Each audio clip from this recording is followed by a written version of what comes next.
I'm running for Lockport Township Fire Trustee.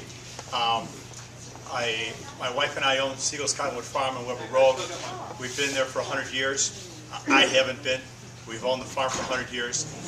We also have a haunted house that most of the young folks that go to the high school have probably been at, and we appreciate any of your business that you may have come our way.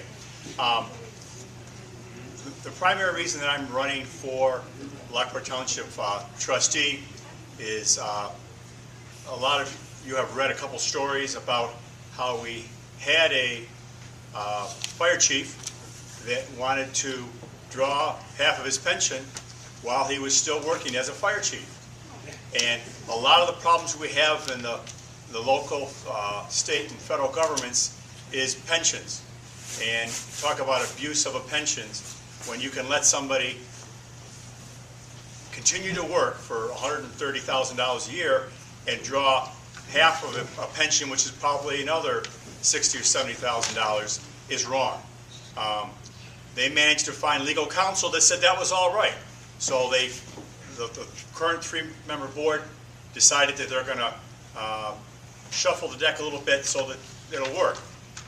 There was a lot of uproar from people, and they said, well, you know what, maybe we shouldn't do that since a state committee said that, no, you can't do that. So they said, well, we're going to develop a new position for him.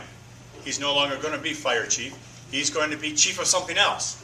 So he can still work for $130,000. And yes, now he can collect that because he's no longer in the same position that he's trying to draw a pension for. I think it's wrong. I'm against taxation, higher taxation. We're definitely overtaxed, overburdened, and I don't know how well I did. I wasn't real good in school, so I don't know how well I did on their test, but I do know that we're a republic, and we need to have a voice, and there's millions and millions and millions of dollars going to that Lockport Fire District. They've got millions of dollars in reserves, and every year, like every other taxing entity, they try to get just as much from us as they can under the tax cap, and I don't think that's right. I'm currently on the Richland School Board. I am finishing my 8th year. I was up for election this year. It would have been a shoo-in because there's 4 positions open. Only 3 people put their names in.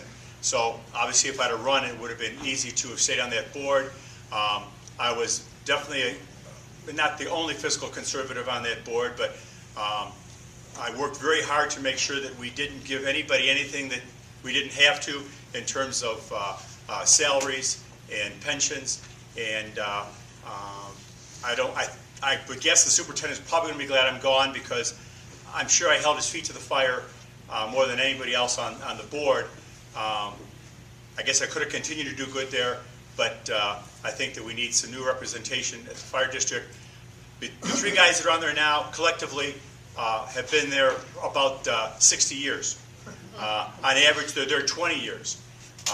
We need to make it a 5-member board. It's a multi-million-dollar budget, and there's only 3 guys, which means you can have 1 guy sleeping and 2 guys making all the decisions. I think that's wrong. And so I'm there to ask questions and hold everybody else's feet to the fire and try to save us some tax revenue.